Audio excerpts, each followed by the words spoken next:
Assalamualaikum warahmatullahi wabarakatuh. Selamat pagi kawan-kawan semua. Semoga kita semua dalam keadaan sehat walafiat dan selalu dalam lindungan Allah Subhanahu wa taala.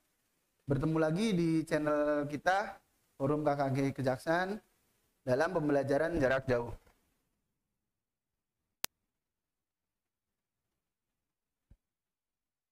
Sebelumnya perkenalan dulu, nama Bapak Hendi Suhendi, ngajar di SDN Keramat 1.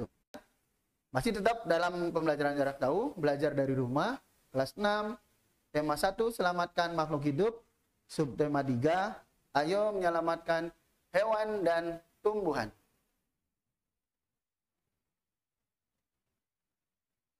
Nah, sebelum kita masuk ke pembelajaran, tentunya tidak bosan-bosannya untuk mengingatkan selalu taat pada protokol kesehatan, yaitu 5M.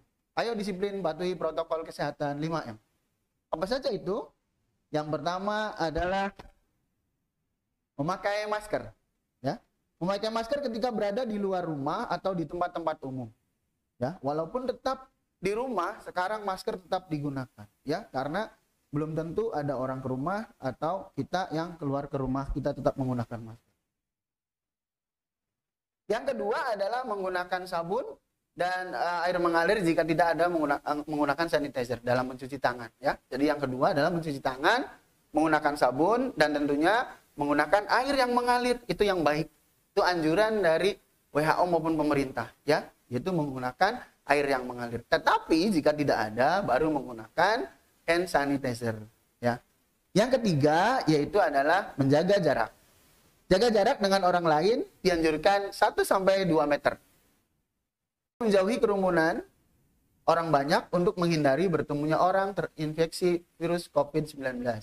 Ini bukan berarti kita tidak mau bersama, ya, tapi karena pandeminya lagi seperti ini, jadi lebih baik kita menjauhi kerumunan dulu, ya. Bukan berarti tidak mau bersilaturahmi dan segala macam, tapi untuk berikhtiar kita untuk menghindari virus corona supaya tidak menyebar. Dan yang kelima, yang terakhir, yaitu membatasi mobilitas dan interaksi. Jika tidak ada keperluan mendesak atau keperluan yang penting sekali, masih mending lebih baik di rumah. Diam di rumah itu lebih baik daripada keluar rumah kalau kondisinya masih seperti ini. Oke kawan-kawan, kita lanjutkan. Sebelum belajar, siapkan alat tulis dan perlengkapan belajarnya, ya, bukunya, terus pulpen, dan segala macam siapkan, ya. Nah, sebelum memulai pembelajaran, marilah kita berdoa sebelum belajar. Silakan berdoa menurut agama dan kepercayaannya masing-masing. Berdoa, dimulai.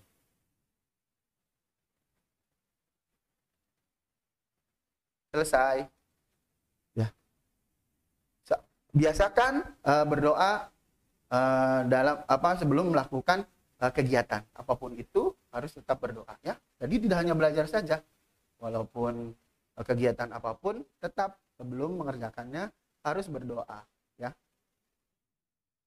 Nah, ini ada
kemerdekaan Indonesia. Hal-hal yang mengenai pemindahan kekuasaan dan lain-lain diselenggarakan dengan cara saksama dan dalam tempo yang sesingkat-singkatnya. Jakarta, 17 Agustus 1945, atas nama bangsa Indonesia.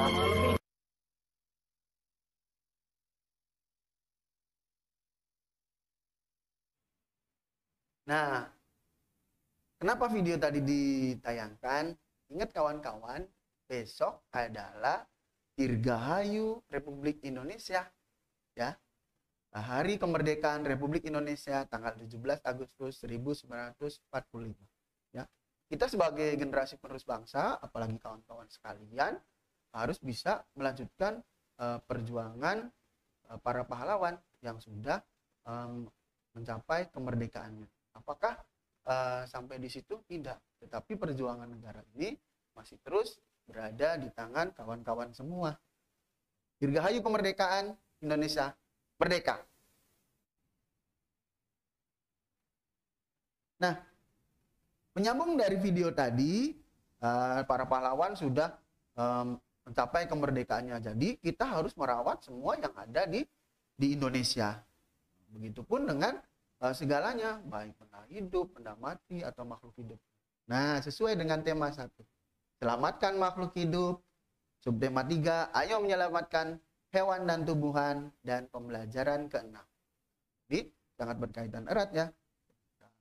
Para pahlawan sudah mencapai kemerdekaannya, kita tinggal melanjutkan perjuangannya. Tidak hanya dengan segalanya, tapi kita harus juga merawat yang ada di dalam. Terutama apalagi ini berhubungan dengan makhluk hidup ya. Nah, pada pembelajaran kali ini kita akan mempelajari tentang adapun tujuan pembelajarannya sebagai berikut. Yang pertama adalah menunjukkan penerapan nilai-nilai Pancasila dalam kehidupan sehari-hari. Yang kedua, menyimpulkan secara tertulis dari teks laporan hasil pengamatan. Oke, sudah siap semuanya? Alat tulisnya sudah siap? Tetap semangat ya, walaupun diam di rumah, walaupun belajarnya dari rumah, tetap pembelajarannya jarak jauh, tapi harus tetap semangat dalam belajar, ya. Nah, lanjut. Ayo kita mulai. Nah, ketika bermain bersama teman, sangat menyenangkan. Betul tidak kawan-kawan? Betul ya, bermain bersama teman pasti sangat menyenangkan. Kamu dapat menerapkan nilai-nilai Pancasila ketika bermain. Nah, kira-kira nih, nilai-nilai mana yang sudah kamu terapkan ketika kawan-kawan sedang bermain dengan teman-teman? Nah, walaupun kita bermain dengan sedang bermain, tapi tetap nilai-nilai Pancasila itu kita harus terapkan. Makanya dan oke. Nah, contohnya nih ada yang pertama, Tuhanan yang Maha Esa. Nah, ini ada gambarnya, ada beberapa anak, tapi yang satunya mau pergi ke beribadah. Beneran ini beragamanya agama Islam. Benerannya beragama Islam. Nah, dia izin tuh, kita mau sholat dulu ya. Kata teman yang lainnya, Pak, ya silakan. Ya, dalam gambar ini ada dua anak yang sedang mau menjalankan ibadah sesuai agamanya, ya.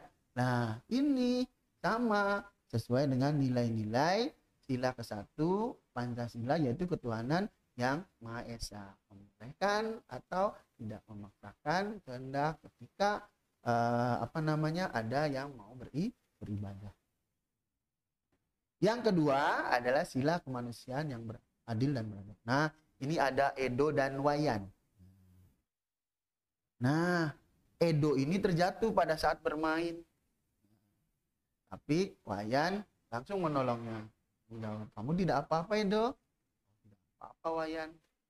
Ya, ini sesuai dengan pengamalan sila kedua, yaitu kemanusiaan yang adil dan beradab, yaitu saling tolong-menolong, baik dalam usaha lagi dalam senang. Pasti itu lebih baik lagi. Lanjut. Nah, yang ketiga yaitu rukun ketika bermain. Nah, ini adalah termasuk pengamalan nilai-nilai Pancasila sila ke berapa? Ketiga. Itu Persatuan Indonesia. Contohnya satu, ya, ada 2 orang anak sedang menaiki sepeda dengan sangat santainya, dengan sangat rukunnya dia naik sepeda berboncengan dengan teman. Yang kedua yaitu sedang membaca bersama, tidak berebut, ya, itu juga termasuk rukun ketika bermain. Terakhir, ini sangat kangen sekali ya, kita pengen sekali tatap muka, tapi dengan kondisi yang sekarang masih belum boleh, ya, akhirnya tetap kita melakukan jarak jauh, tapi tetap semangat, ya. Yang ketiga ada memberikan makanan kepada kawannya ketika sedang istirahat sekolah, ya. Nah, ini pengamalan nilai-nilai Pancasila sila ketiga.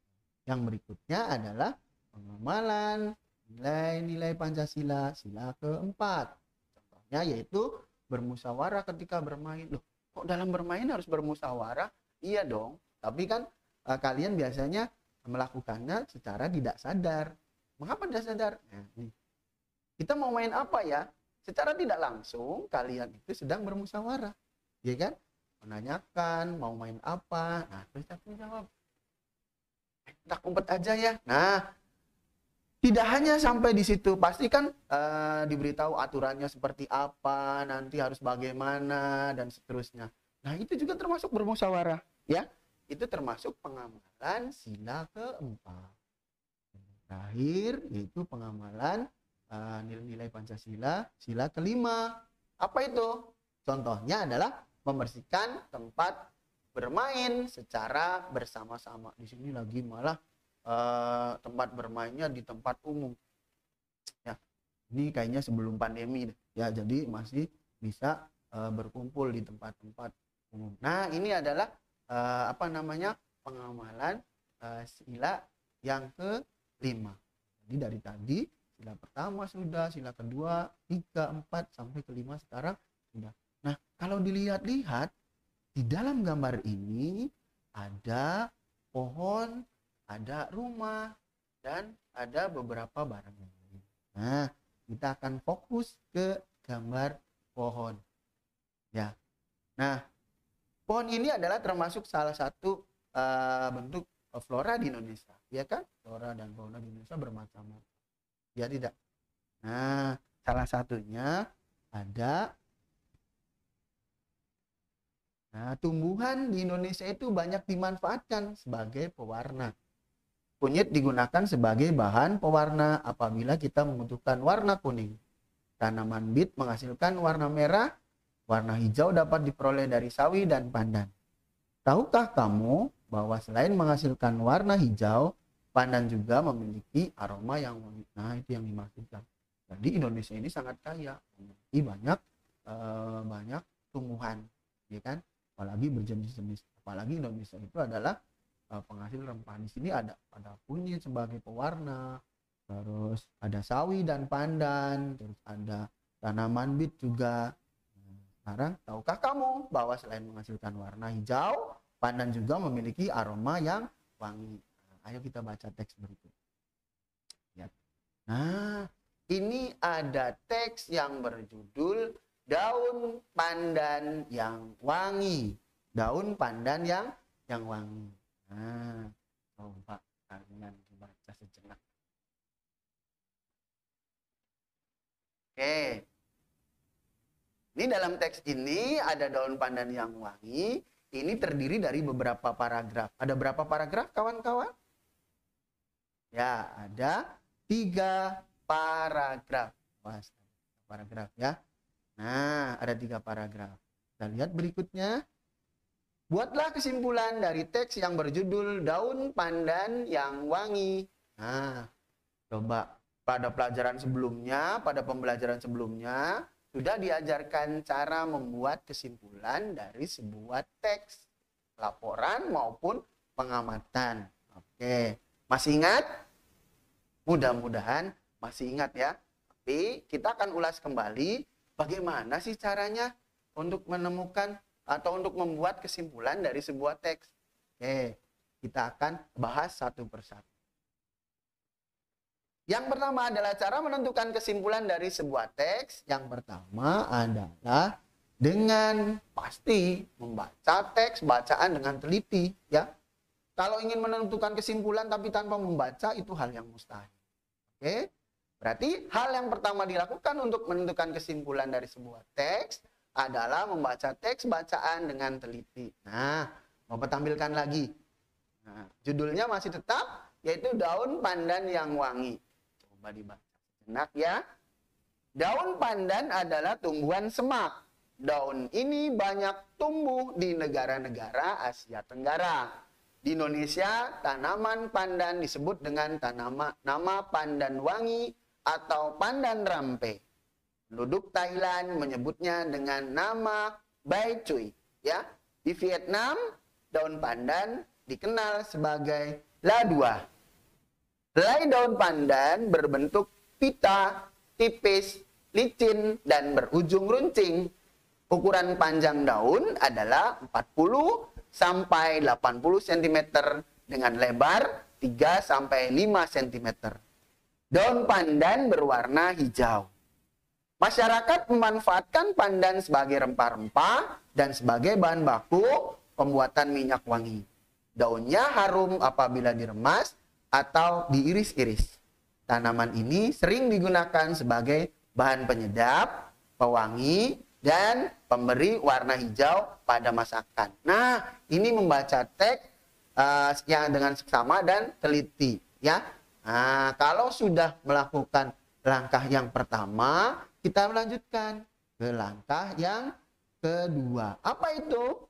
Menentukan kalimat utama pada setiap paragraf.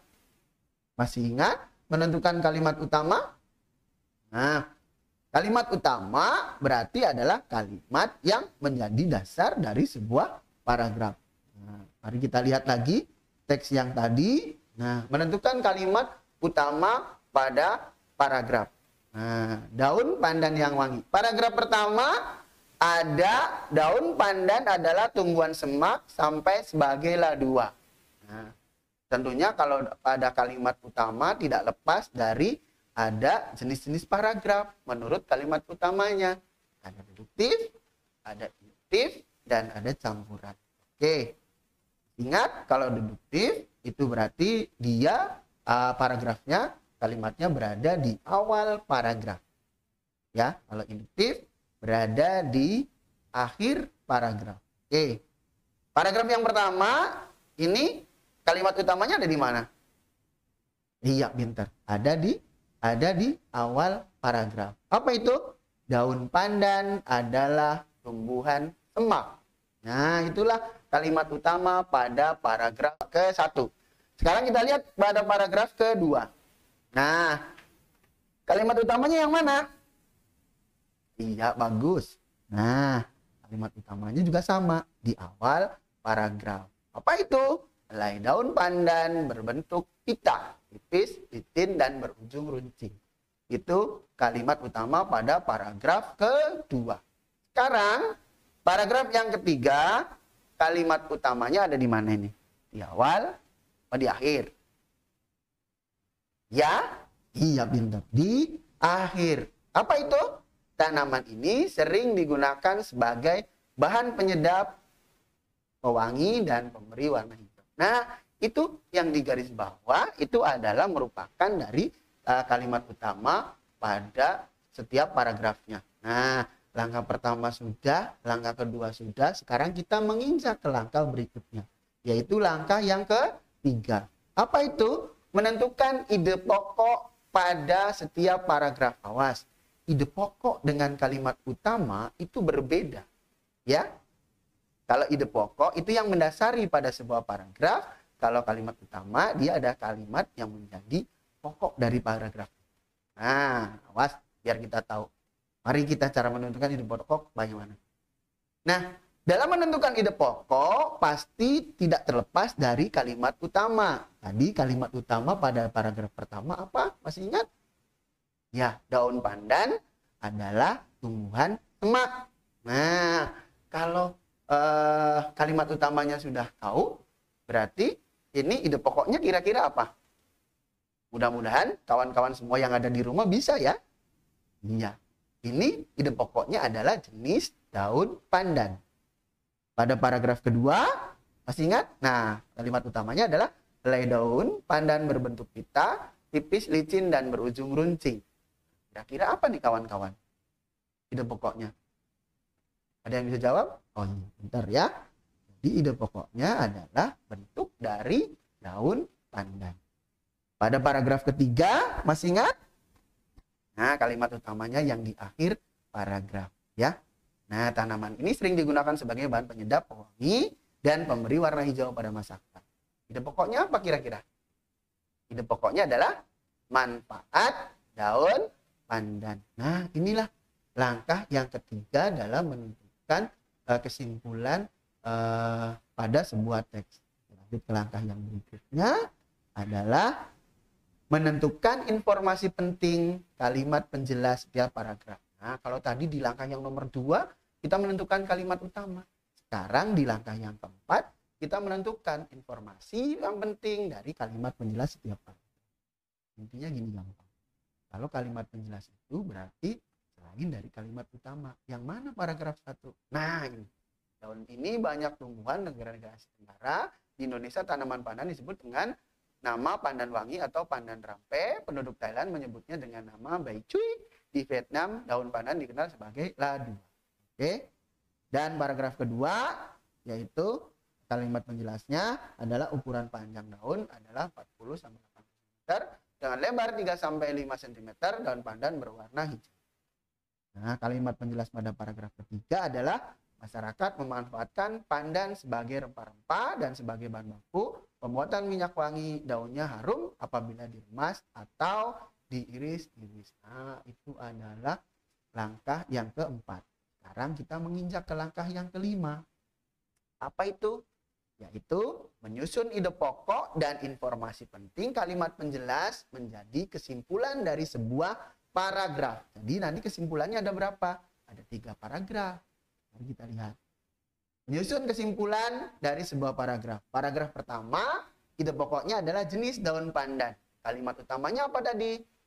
Daun pandan adalah tumbuhan semak. Kalimat penjelasnya adalah selain kalimat utama, kesimpulan paragrafnya adalah ini adalah daun pandan tumbuhan semak. Nah, pada paragraf berikutnya, pada paragraf kedua, ide pokoknya bentuk daun pandan. Kalimat utamanya adalah helai daun pandan berbentuk pita tipis, licin, dan berujung licin. Kalimat penjelasnya ukuran panjang daun adalah 40 sampai 80 cm dengan lebar 3 sampai 5 cm, daun pandan berwarna hijau. Kesimpulannya apa dari paragraf kedua ini adalah bentuk daun pandan pita, tipis, licin, dan berujung runcing. Dan paragraf ketiga adalah ide pokoknya manfaat daun pandan. Kalimat utamanya, tanaman ini sering digunakan sebagai bahan penyedap, pewangi, dan pemberi warna hijau pada masakan. Kalimat penjelasnya, masyarakat memanfaatkan pandan sebagai rempah-rempah dan sebagai bahan baku pembuatan minyak wangi, daunnya harum apabila diremas atau diiris. Kesimpulannya apa?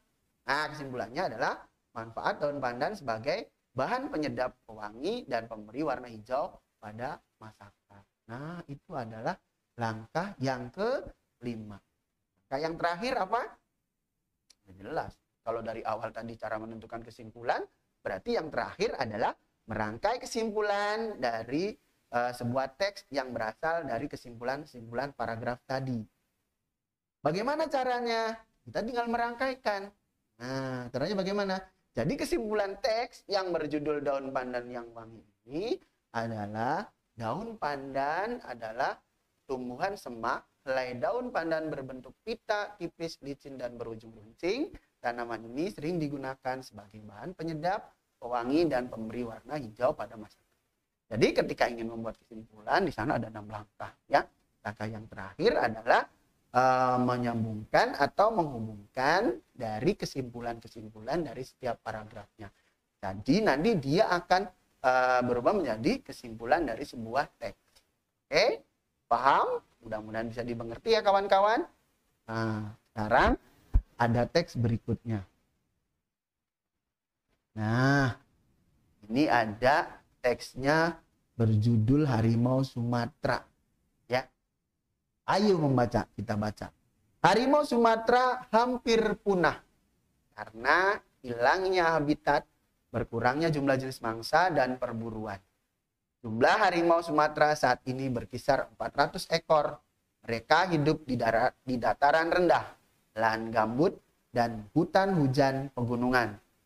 Harimau Sumatera bertubuh paling kecil dibandingkan jenis harimau yang hidup saat ini. Harimau jantan dewasa memiliki tinggi hingga 60 cm. Ukuran panjang hewan ini dari kepala hingga kaki mencapai 250 cm dan berat hingga 140 kg. Harimau betina memiliki panjang rata-rata 198 cm dan berat hingga 91 kg. Warna kulit harimau Sumatera merupakan yang paling gelap dari seluruh harimau, mulai dari kuning kemerah-merahan hingga oranye tua. Ingat, untuk menentukan kesimpulan dari sebuah paragraf, yaitu yang pertama harus membaca. Oke, berikutnya adalah apa kesimpulan dari teks yang berjudul Harimau Sumatera. Tadi kan dibaca, terus mencari kalimat utama, terus sampai yang ke-6 itu menghubungkan kesimpulan dari sebuah paragraf. Tadi ada berapa paragraf? Ada dua paragraf. Oke, jadi kesimpulannya apa kira-kira? Kesimpulannya, siapa yang bisa? Nah, kesimpulannya adalah harimau Sumatera hampir punah karena hilangnya habitat, berkurangnya jumlah jenis mangsa dan perburuan. Harimau Sumatera bertubuh paling kecil dibandingkan jenis harimau yang hidup saat ini. Ya, jadi kesimpulannya yang itu. Jadi ada dua kalimat. Kenapa ada dua kalimat? Karena tadi ada dua kalimat. Oke. Nah, kesimpulan dari pembelajaran hari ini yang pertama adalah perilaku dan sikap dalam kehidupan sehari-hari kita harus selalu menerapkan nilai-nilai Pancasila. Ya, karena Pancasila itu adalah dasar negara kita atau disebut juga dengan landasan idil. Landasan idil dari negara kita itu Pancasila. Jadi tatanan hidup, norma, semuanya yang berlaku baik di rumah, baik di masyarakat, ya harus menerapkan nilai-nilai Pancasila. Allah sama kok dengan dengan kehidupan di masyarakat. Ya, itu kesimpulan yang pertama. Kesimpulan yang kedua adalah langkah-langkah dalam menentukan kesimpulan dari teks, antara lain diantaranya tadi yang pertama adalah membaca teks bacaan dan deskripsi, yang kedua adalah menentukan kalimat utama paragraf, yang ketiga adalah menentukan ide pokok paragraf, yang keempat menentukan informasi penting kalimat penjelas setiap paragraf, yang kelima menyusun ide pokok dan informasi penting kalimat penjelas, dan yang terakhir adalah merangkai kesimpulan dari setiap paragraf menjadi kesimpulan teks bacaan. Nah, itulah kesimpulan dari pembelajaran kita skema 3 pembelajaran ke-6 hari ini. Ya, dari pembelajaran tema 1, subtema 3, pembelajaran 6 hari ini. Sudah dipahami? Mudah-mudahan dimengerti ya kawan-kawan. Nah, kalau tidak dimengerti, belajar lagi. Ya, dibaca lagi, diulang lagi. Ya kan? Nah, lanjut. Dalam pembelajaran, kalau tadi ada doa sebelum belajar, alangkah baiknya sebelum melakukan kegiatan dengan berdoa. Setelah melakukan kegiatan harus juga dengan berdoa dan bersyukur. Kenapa harus berdoa dan bersyukur? Karena ada hal yang kita peroleh dari kegiatan apapun. Ya, mari kita berdoa sesuai dengan agama dan kepercayaannya masing-masing. Berdoa. Selesai. Ingat kawan-kawan, ya, besok adalah Hari Kemerdekaan Republik Indonesia. Ya, isi dengan kegiatan yang positif, ya, sesuai dengan melanjutkan cita-cita para pejuang, para pahlawan kita, ya.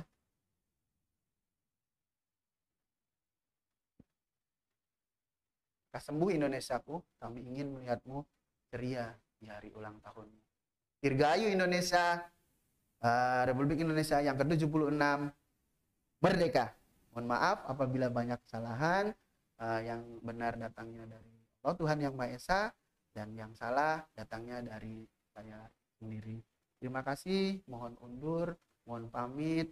Sampai bertemu lagi di pembelajaran berikutnya bersama channel kita, channel tercinta, Forum KKG Kecamatan Kejaksaan. Jangan lupa like, comment, and subscribe. Terima kasih. Assalamualaikum warahmatullahi wabarakatuh.